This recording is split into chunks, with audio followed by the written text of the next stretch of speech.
go.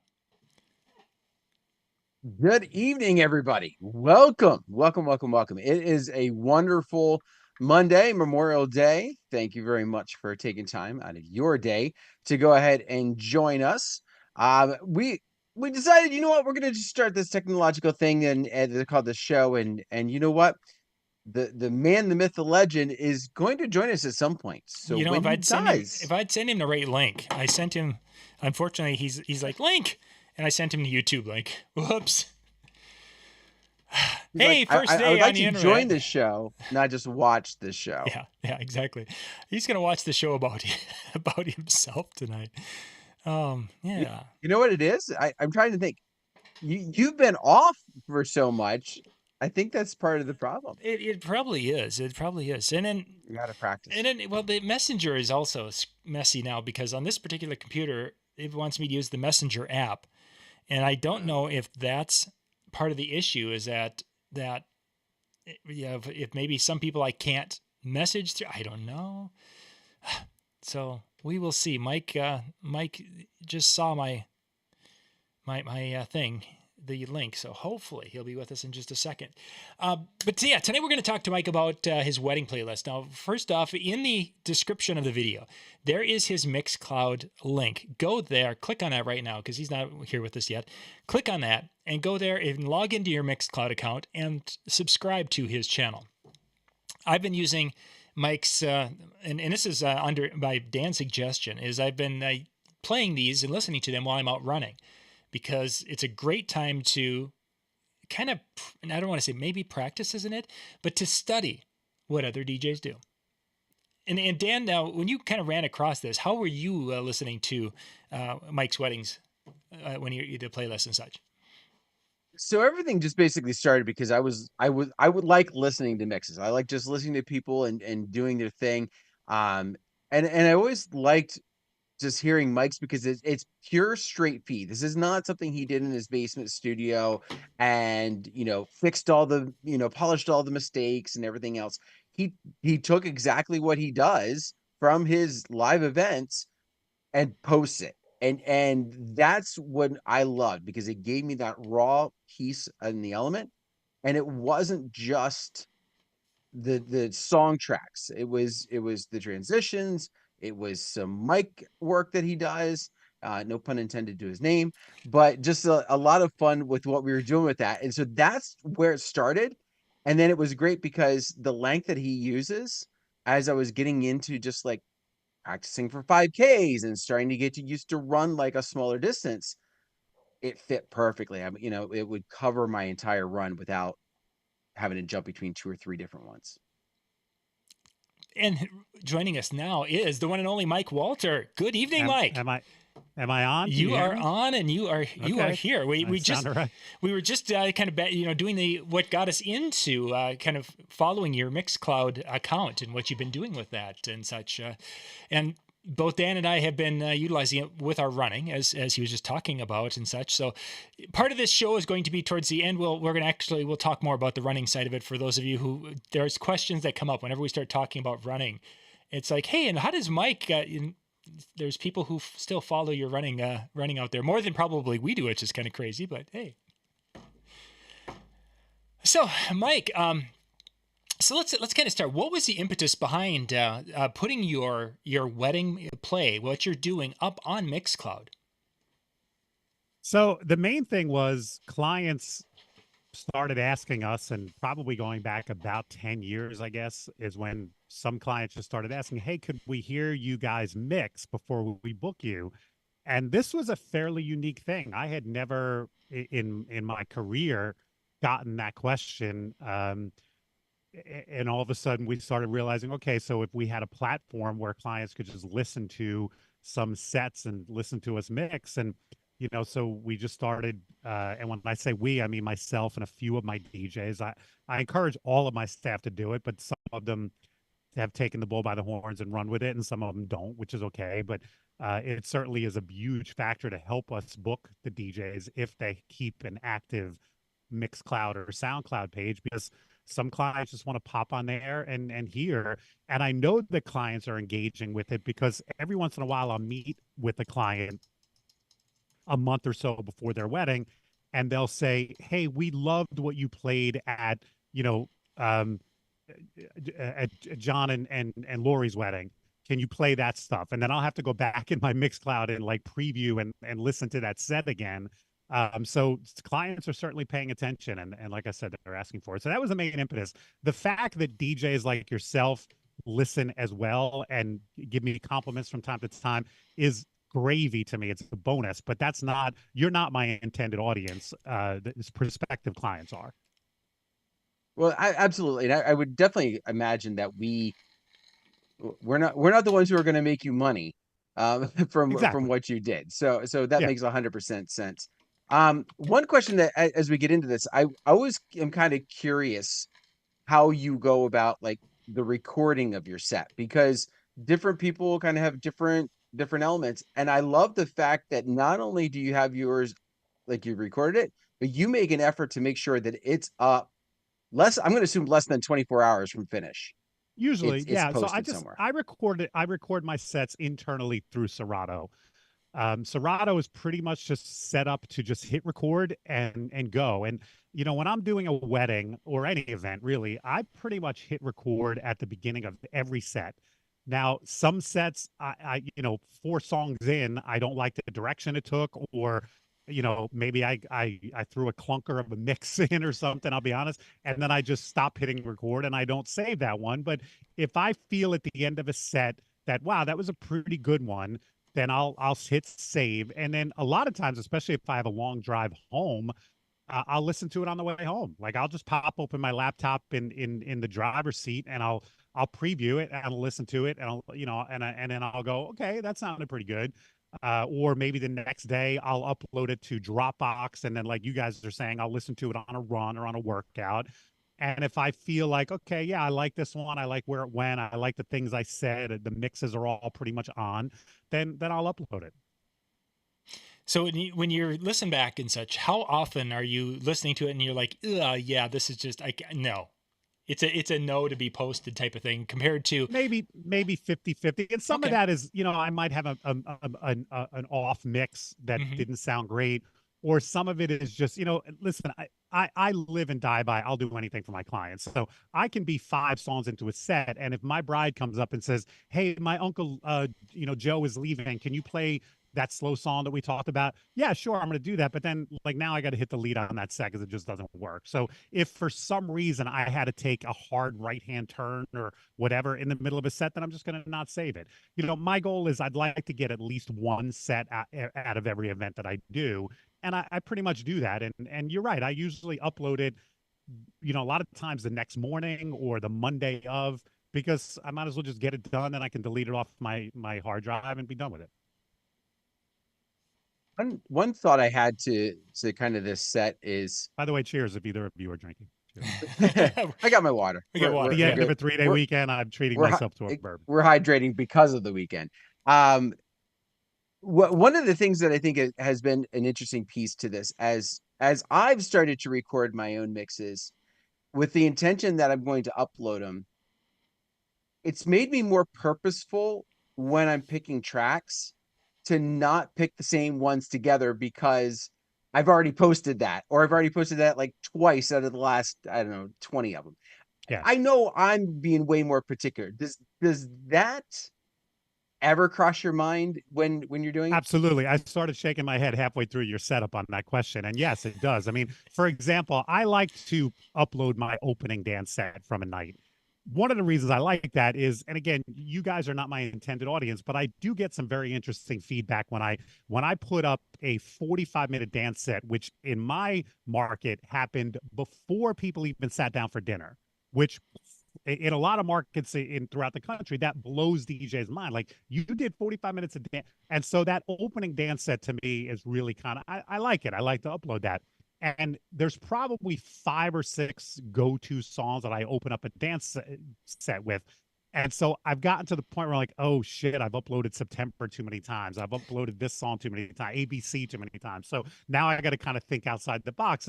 And I like that because it's making me more creative and making me like stretch my mind a little bit and go, no, don't open up again with September. Even though this audience in this room never heard it, if I upload this set, then a bunch of people who listen to my sets regularly are going to go, oh, there goes Mike opening up with September again, you know. Mike, just give us a second or kind of go through. You mentioned the first set's typically before people eat. Kind of give us a flow, a little 3,000-foot view of what the flow of your events are, so people can say, oh, that's why that set sounds so much different over here than it was over there. Yeah, so my typical, let's say 7 to 11 wedding reception, meaning the cocktail hour was 6 to 7, 7 o'clock doors open. We do all the formalities up front, introductions. I will usually get a dance set in from 7:30-ish till, I don't know, 8:15, sometimes even 8:30 before we break for dinner. So that's one set. Sometimes it's broken up into two sets if they have like an appetizer that they want me to sit for, but there's a good chunk of dancing prior to dinner.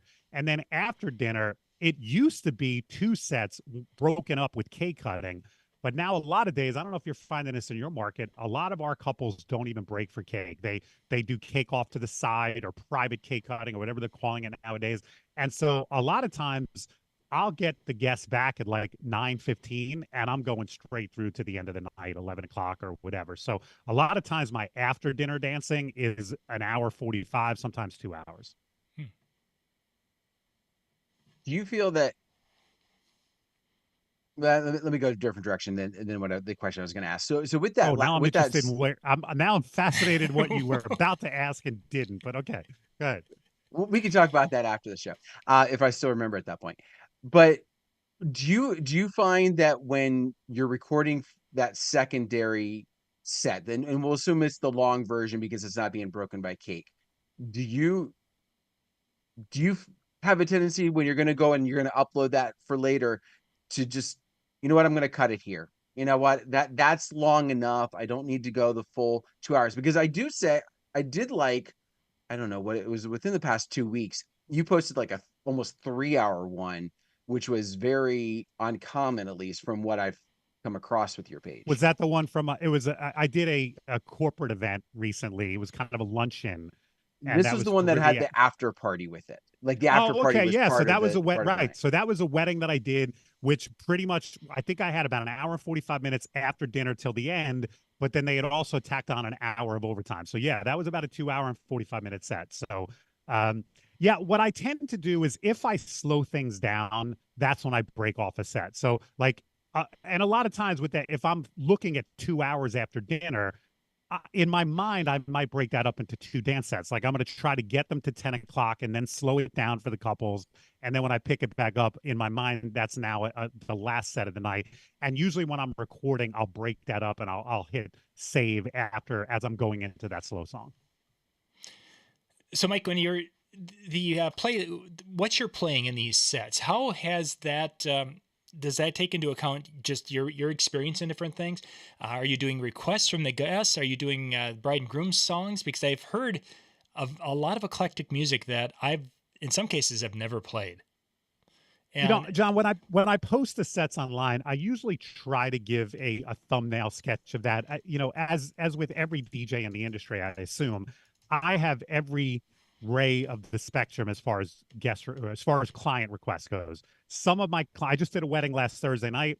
Client gave me nothing but their first dance and their parents' dances, and they said, "You're the professional, you do the rest." So pretty much every song at that wedding was either my call or maybe the random guest request that came up, and I thought, yeah, I could work that in. I'll play that. But then I also have the other end of it where clients give me 250 requests, and all night long I'm sifting through their requests trying to build a playlist. So it really, when I post my sets, I usually try to note whether, hey, this is a lot of or client requests, or they didn't give me a lot, so a lot of these are my calls. So yeah, I mean, I'm not going to go song by song because that would be too much work. I'm not going to go, this first song was theirs, the request, then the next song was mine, and then the third one, Uncle John. I'm not going to do that, but I try to give a general sense of, are you listening to songs that I picked out, or are you listening to stuff that my client specifically gave me. Sure. By the way, I saw that question posed recently on one of the DJ Facebook groups. The way we have our DJ event planner set up is our clients can give us 25 must plays and then an unlimited. We have put no limit on the play of possibles. And so there are literally some clients that will give us 25 must plays and 200 play of possibles. And we tell them we're not going to get to all these. There's no way we can get to them. But I actually don't mind that because that gives me plenty of an idea what this client really wants. And I would guess that would kind of fit in. I was listening to one where it was was it like 90s rock? You had a set, nearly an hour set where it was, Yeah. and it's like, I okay. had one recently. I've gotten a lot of listens on that one. Then the client had specifically said to me, we don't want any emo until the last hour. And then the last hour, we want all pop punk 2000s, that hard rock stuff. And I thought it was great. I thought the set laid out. They gave me a few requests in those, but then they just said, you do the rest. So most of that hour was, well, it's probably a 50-50 combination between their requests and what I thought would work with their requests. But that's a fun one. I've gone back and listened to that one a couple times. Oh, and by the way, at that wedding, the groom was also, he had been in a band that, did that stuff. And I dropped one of his songs into that. I forget the name of the band, but and when it fit perfectly with that genre, I'd never heard the song before. I downloaded it for him, but it fit perfectly. And his friends love that because, here I am playing the Killers and all that other stuff, Blink 182, and then I dropped one of his songs in and they loved it. Nice. Yeah. You had mentioned with, that you encourage your crew to come along and to create a Mixcloud in that. Or I shouldn't say Mixcloud necessarily, but to post their mixes somewhere so that they're findable. Do you utilize that within your marketing piece? Do you have it linked from your website, of your additional guys? Because I know I found a few of them. I've not been on your site to see if the link was there, but I found a few of them just from organically them popping up. Yeah, so How do on you our utilize that? website, on the eliteentertainment.com website, we have a staff page, and on that page we have headshots of all of our DJs. If you click on any one of those DJs, you'll go to their bio page, and if they keep an active Mixcloud or SoundCloud, you'll get a link to that, and that will jump you right to it. And then specifically, when I talk to a client, and the client says, "Hey, before we book one of your DJs, we want to hear their mixes," that I'm only going to send them, like for example, Barry, one of our DJs, he puts up more mix sets than I do, and he does them all. Like I obviously follow him on Mixcloud, so I get notifications. Monday morning, I'll get 2 or 3 notifications that Barry has put up a couple sets from the weekend. So if I'm talking to a client for a wedding next year, and they're like, well, before we book one of your guys, we want to hear them mix. Well, Barry's one of the first guys I'm going to send, assuming he's open, because they can spend all day listening to his Mixcloud page. So yeah, I mean, I know now the guys on my roster who are actively doing it, and the guys that just aren't doing it for whatever reason. So when you and your crew are posting and such, what has been you've got feedback from within the industry, feedback from outside the industry, or from your potential customers. From in the industry, what kind of feedback have you gotten from other DJs who have listened to this? Because we all know that some DJs can be bitter, some DJs can be petty. What have you guys found? I haven't gotten too much shrapnel from DJs, too much negativity. I get mostly positive stuff. The comments, every once in a while, I'll get that, wow, that was a good mix, or oh, I haven't heard that song in forever, or whatever. So I hear things like that, but I also get comments like you guys have shared, which is very flattering to me. Like, hey, Mike, I went for a run and listened to your mix and really enjoyed it. Or I was working around the house and I listened to your mix and I really enjoyed it. That means a lot to me. And, again, you're not my intended audience, but it means a lot that people are tuning in. So what has been kind of your biggest surprise in this whole process? You mentioned 10 years ago, this kind of pushed you in this direction. You jumped in full force, and you talked about this in your seminars, really encouraging your crew to do it. Have you had any clients come along and just totally kind of like surprise you by the response to it, Yeah, or Dan. So, I mean, the surprise number one was 10 years ago, the first time we started getting asked for this, because it was like, really? Clients care about this now? Like, that wasn't, to me, it was never on the radar. So that was surprise number one. And surprise number two has just been how diligent some clients, I think some clients just want to know that we have mixes online. I don't even think some clients, after they ask, go back to listen. It reminds me similarly. If you remember years ago, people would ask you, "Hey, do you have any references?" And we all had those, 10 brides that we had done that were like, "We love you," and we would probably type up a sheet of paper, right? I remember we had a typed up sheet of paper with a client's name, her wedding date, and her phone number, and we would, Yep. sure, you want references? I'll send that to you. I think 9 times out of 10, brides never even called those references, but they just, it was assuring to them that, oh, you can provide me references. I think for some clients, it's the same thing. Can I hear them mix? Sure, go to my Mixcloud page. I mean, if you go to my Mixcloud page, there's an awful lot of mixes up there. No one's going to sit there and listen to all of them, but some clients are just going to go, oh, good, he must be pretty good if he posts all this stuff online. But then the surprise to me is, like I said earlier, some clients obviously listened and listened close, because I do get some clients that are like, "Hey, we love what you did at so and so's wedding. Can you do something similar?" Or I've even had some brides say to me, "Hey, that version of Higher Love that you played at so and so's wedding, make sure you play that mix of mine because I really love that." So yeah, I mean, those types of things are those are surprises to me that brides are paying that much attention. So when a person's listening to it, not only are we able to hear the songs that you played and the way you mix them together, blend them together, how what have you, but we're also picking up your microphone, as Dad had mentioned earlier. And prompting is something you've talked about in seminars and such. Kind of for those who have not don't follow or hadn't heard you talk about prompting, give us a little kind of a rundown of your view of prompting and what kind of a tool it is for your shows. So prompting is what I call, as an MC, anytime we get on the microphone, and some people call it hyping up the crowd or directing the crowd, or to me, anytime I get the crowd to do something during a song, that falls under what I call prompting. So sing along at the sing along part, or clap your hands on a break, or play air guitar at the air guitar, at the guitar solo, turn around and wave to the video. Any of those things I fall under what I call prompting. And yeah, John, I believe Serato has a setting where you can either include the microphone channel or not include the microphone channel. I think, and again, this goes back to the fact that I believe emceeing is so critical to what we do.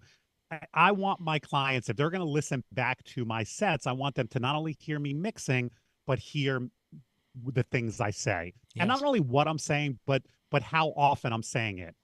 One of the things I teach my DJs is you should MC more earlier in the night than later in the night. And I think if anyone here goes back and listens to some of my mixes, I think you would hear that. If you would listen to one of my opening dance sets, you'll probably hear me on the microphone more than if you listen to one of my last hour sets, where a lot of times in the last hour, I've turned my cordless microphone off, and it might be a half hour, and I go, oh, let me say something. I haven't said something in a half hour, because at that point the party's on cruise control. It's all about the songs I'm playing. I don't need to hype the crowd. I don't need to direct them. Maybe I'll do one thing here, one thing here, but early in the night, I think that stuff as an MC is critical. So yeah, I like having my microphone channel on. Some of my DJs record their sets without the mic channel on, and that's their prerogative.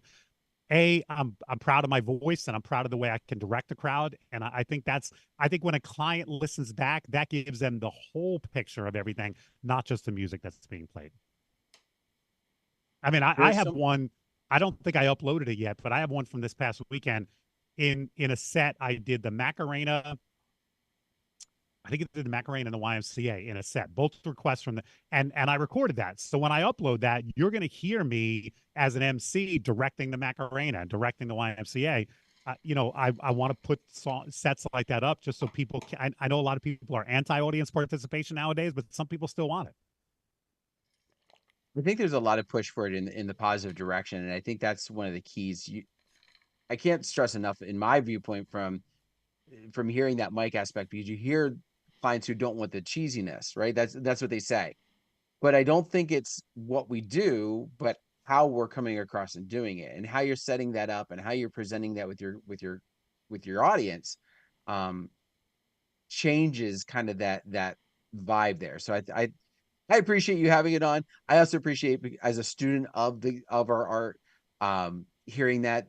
I don't. I just recently I posted in one of the groups like, where can we learn that prompting aspect? I was calling it hyping it that part because it seems like we have there's different MC workshops that focus on more of the formalities. And when I took yours, oh my gosh, way back in down at Arms, in a very, one of the very small ones that we did, it was more on a different style. And I feel like during that dancing set, I feel like, having that, you almost just have to study real live action to get the true feel of that. So Well, listen, and thank you, Dan, for saying that. If there are DJs that are interested in that, then definitely go back and listen to some of my mixes because you will hear that, and especially for some newer guys in the field.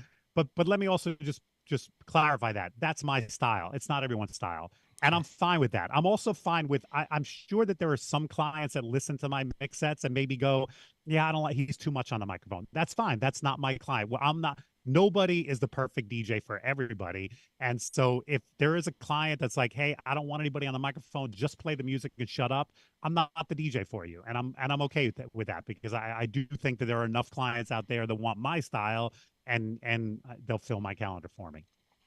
Mike, you mentioned, of course, you talk more hyping, more prompting the crowd in that first set.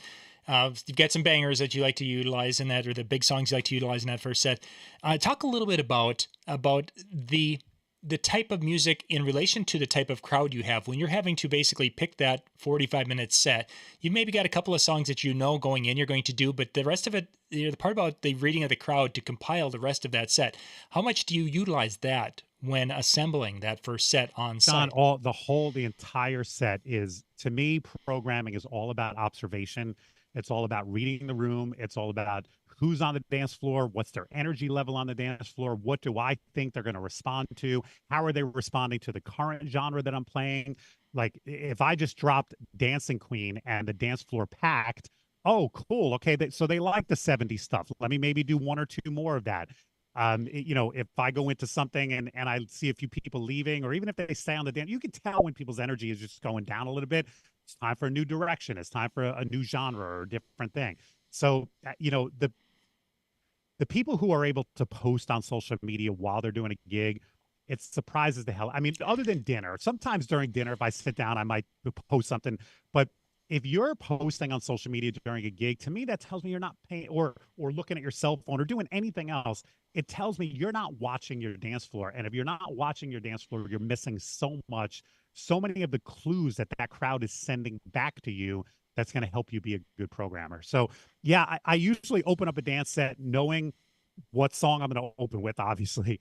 And then maybe I might know the next one, but even the next one, I could change my mind based on how they react to this one. I never really know where I'm going in a dance set definitively because it's all based so much on how the crowd responds. you And it's mentioned also social. based on, a lot of times our pre-dinner dancing, my mate or D might come up to me and say, "Hey, we're serving dinner at 8:30." I go, "Great." Now it's, 8:05. So I say, "I got 25 minutes." But a lot of times at 8:30, he goes, "I need 5 more minutes. The kitchen's delayed." Okay, fine. So a lot of times I kind of know where I want to break this dance set off, but that might keep getting pushed back if the kitchen is delayed. So there's so many reasons you have to be totally flexible when you're programming and just be so totally in the moment. I know that sounds cliche, but I think some DJs miss that they get their, okay, I'm going to do this, and this. I mean, I saw a seminar once where a DJ said he always ends the night with Party Rock Anthem. That's his closer at every gig. And I just sat there going, how is that even possible? Like, there's not one song in the world to me that's the perfect closer for every crowd at every event every time. I just, I usually don't know unless the client has told me they have a closer. I usually don't know the song I'm going to close with until 10 minutes before, maybe 15 minutes before. But because I'm observing, I'm looking, I'm thinking about what has this crowd responded to the most? And then what do I have left in that genre? What have I not burned already? So, yeah, I could never think about saying, "Hey, Shout's my closer at every gig." Well, that doesn't make sense to me. You mentioned social media and that aspect. How has Elite started to use these mixes incorporated with their social media, or is that kind of, for lack of better terms, almost keeping some of it completely separate right now? You know, Dan, it's actually something that we don't do often enough. We do it from time to time, but we're constantly looking for content on social media, and we probably should promote like Barry's mixes when he puts them up, or Dominic's mixes when he puts them up, or mine, or something. We really don't. We don't utilize that often, and we should, because I mean, our Instagram, we get a lot of bookings or leads through our Instagram, and that would just be one more layer of content that we could provide. The biggest problem with Instagram is it's hard to, there's no way to put a link up.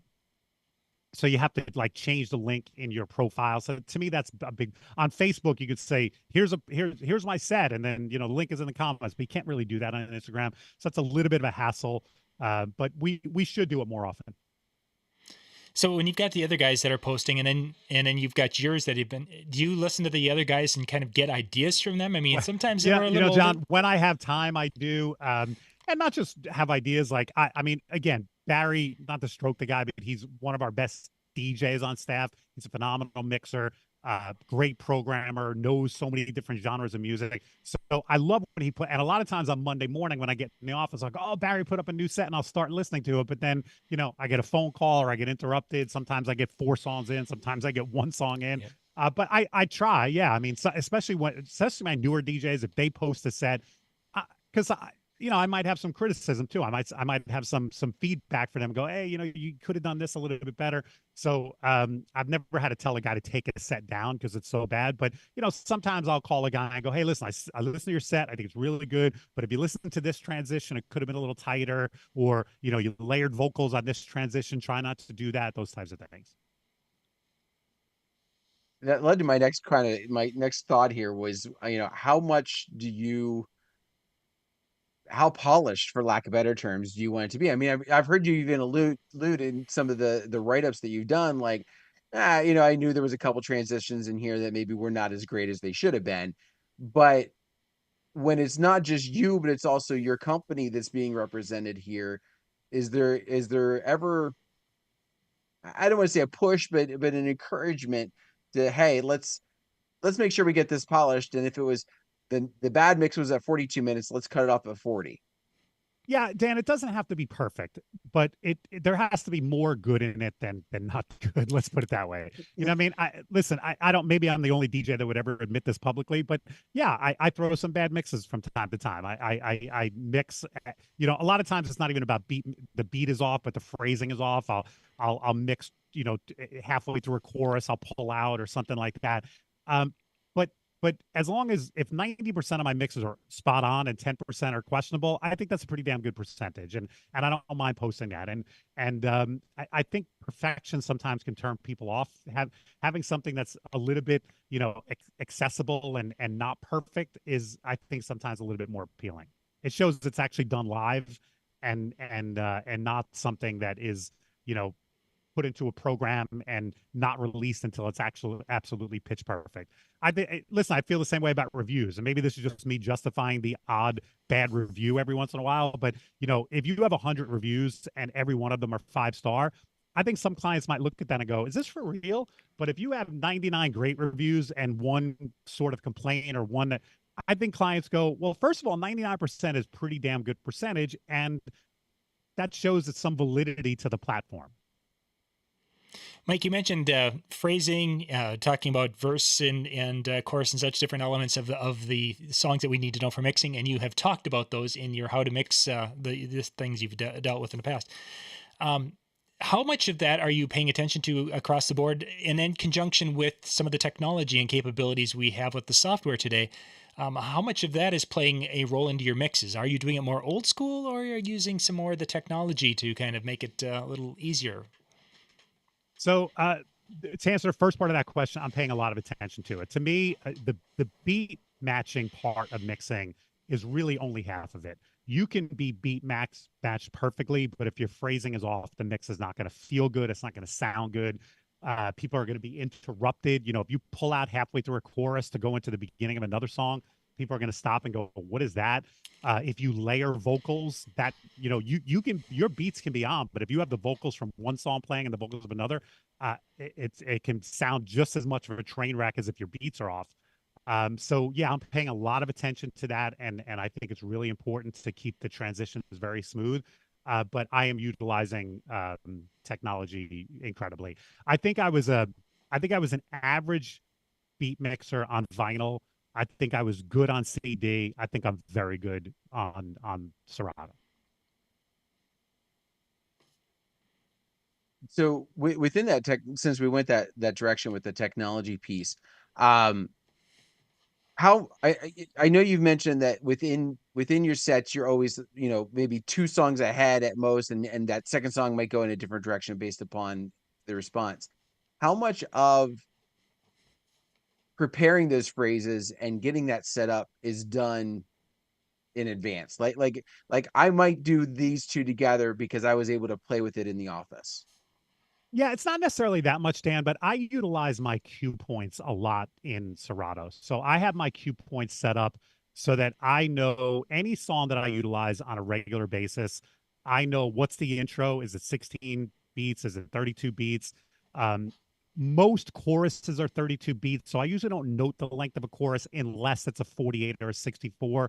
Sometimes sometimes a chorus is going to be 48. So if you don't know that and you start and you throw a 32 at the beginning of a 48, now you're pulling out at before the end of that chorus, and that's one of those things that resets a crowd. So I don't note the beginning of a chorus unless it's not a 32. I assume every chorus going into it is a 32 unless I've otherwise noted.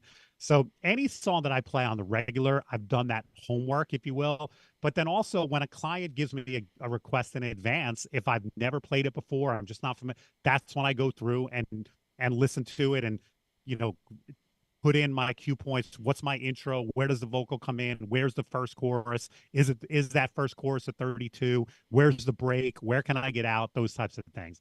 And if you do that work early, then when you get to the gig, you're totally prepared and you can and you have complete freedom to go wherever you want. I can't emphasize enough that you need to note when your songs end cold, because cold endings are a way to go anywhere you want. When I look at a cold ending, I go, great, now I can jump back, I can jump forward, I can jump wherever. So anytime you have a song that ends cold, you should note that in your, I use Serato, but whatever player you have. And when you hit play on that song, you should see that it says cold ending and then realize, okay, great. Now, that doesn't mean you can't beat mix out of it. Sometimes I don't utilize a cold ending, but a lot of times I do. Danza Cador is a perfect example. I love that song. By the way, I've been playing it since it came out. I still have no idea what they're singing about. I almost don't want to know because it would ruin it for me. But Danza has a great cold ending. So when I play Danza at a gig, I'm like, now I can go anywhere I want. I can raise the BPMs, I can drop the BPMs, I can slow it down. It's a great ending to a set.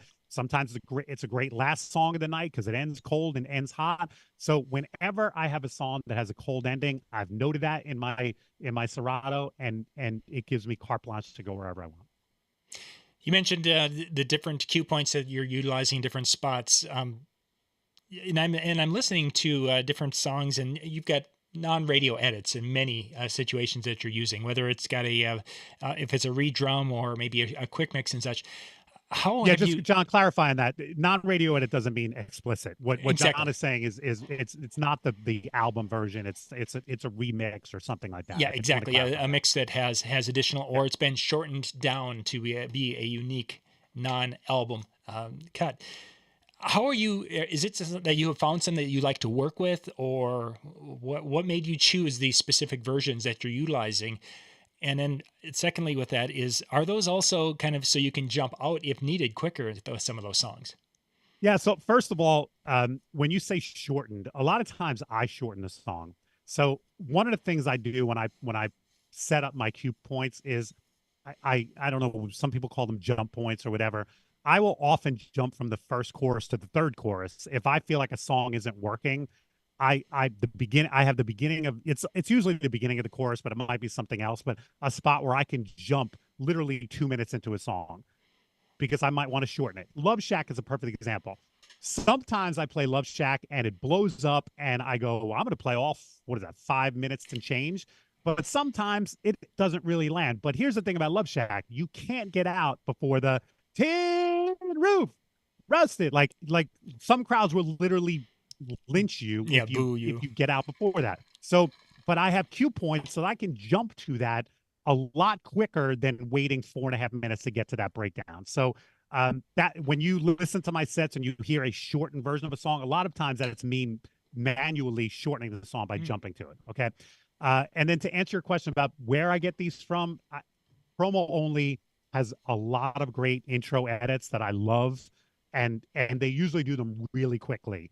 In other words, a song lands today and it's rising on the charts. Within that week, a lot of times Promo Only has an intro edit and a shortened intro edit. So I can download the 2.5-minute version or the 3.5-minute version.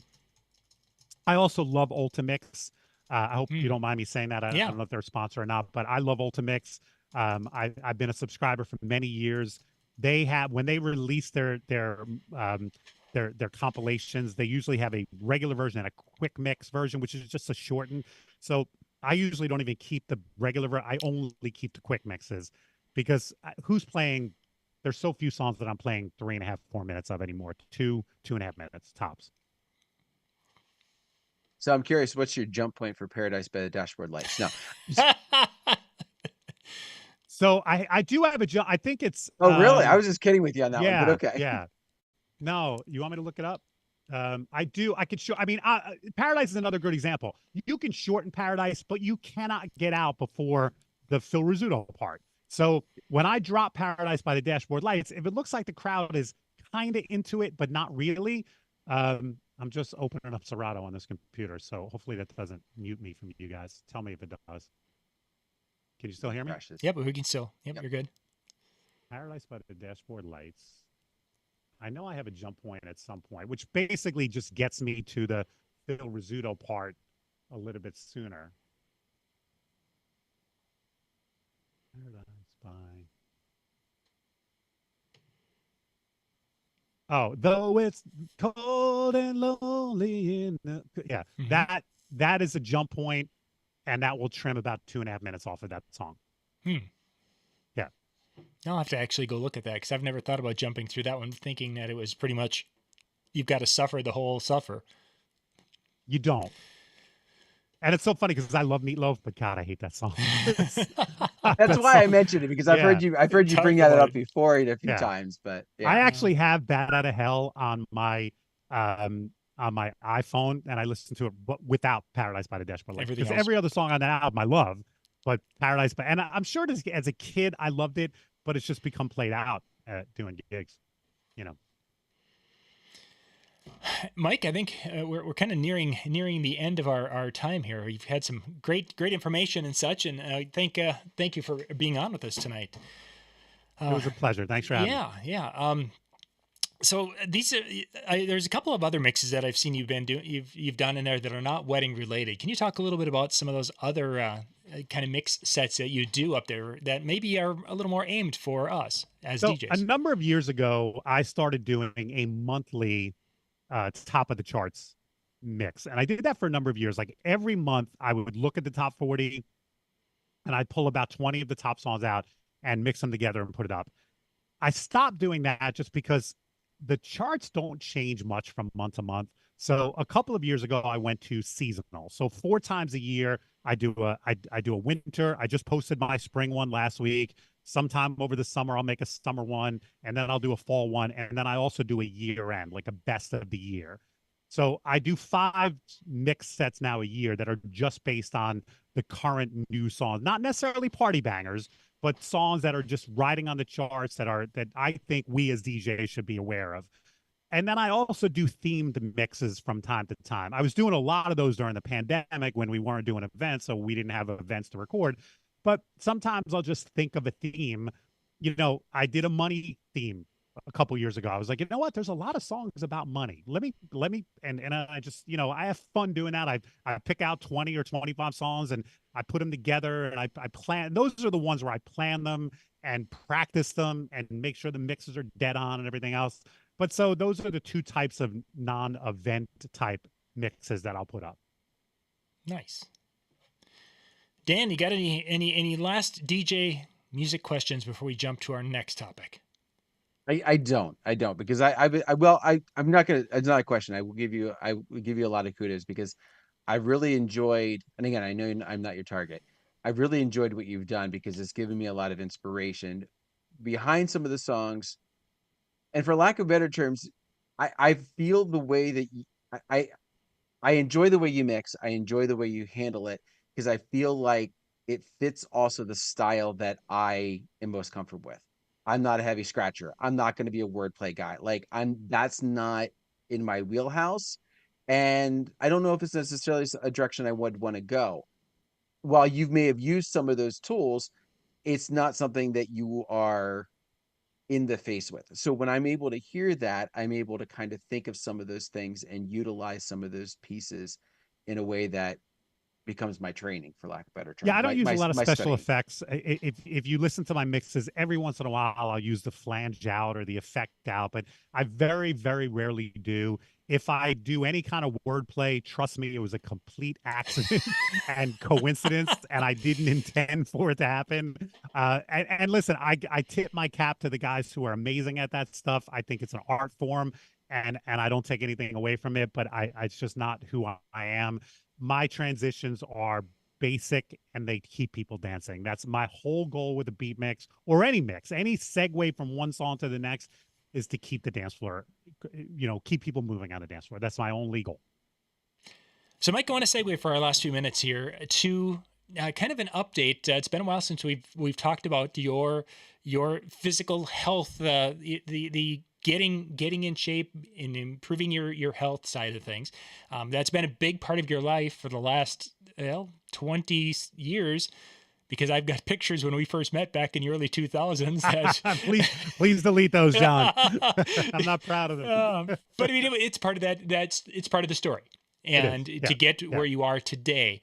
And I know, you and I have talked, of course, that you had a surgery, so that kind of took you from your running and you've had to modify. So kind of bring us up to speed of where you are at right now. And it is. So last year, going into 2023, my knees were aching, my ankles were aching. I had 2 leg surgeries in the last 5 or 6 years. My surgeon was telling me, Mike, you got to slow down on running, you got to cut back. Last year, I did not run at all. I took 2023 pretty much completely off. My only cardio was cycling, and I'm pointing over here. I have my life cycle down here in the basement, and I also have a pretty nice bicycle that I'll take out in the streets in nice weather. This year, I've kind of reintroduced running a little bit into my fitness. Not a lot. I'll do a 4-miler from time. I just did 5 miles on Monday or Saturday. But that'll be my only run of the week. I used to do 30 to 40 a week. I'm doing maybe a 5-miler here, maybe a 3-miler here. Still doing a lot of cycling. Started doing some weightlifting. I'm never going to bulk up like a Marcello, but it's a way to add lean muscle to the frame. Yeah, John, I think it's extremely important, especially as I get older. I'm just trying to stay as in shape as possible physically because I want to look as youthful as possible, but also for my own long-term health. I know that how I take care of myself now is going to determine how mobile and active I can be into my 70s and 80s and maybe even 90s. You mentioned it at a point in time when you were talking about this transition from running to doing a variety of different things, that you felt you were in better shape today, or you were happier with your shape today than you were running. What's behind that? I guess it doesn't make sense. The whole idea that, I'm running and I'm burning calories and I should be, in great shape. But yet you felt when I went into last year and stopped running, I got really worried that I was going to gain weight. And so I started counting calories, which I hadn't done in forever. And I realized that I was letting running give me carte blanche to do pretty much anything. I would run and then, hey, I can have 4 slices of pizza for lunch because I ran today. But the problem is, years ago I was training for marathons and I was doing 1,200 miles a year. That's a significant amount of running.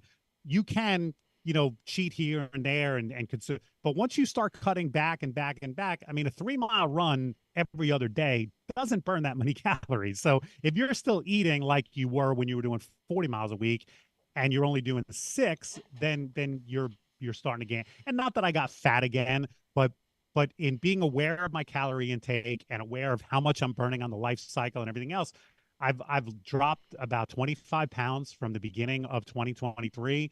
I'm at my leanest weight that I've been for a long time, and my joints, my knees and my ankles feel a lot better. And I think that's a combination of 2 things. A, I don't have the pounding of running every day, but also B, they're carrying 25 less pounds, so those joints are not as stressed throughout the day.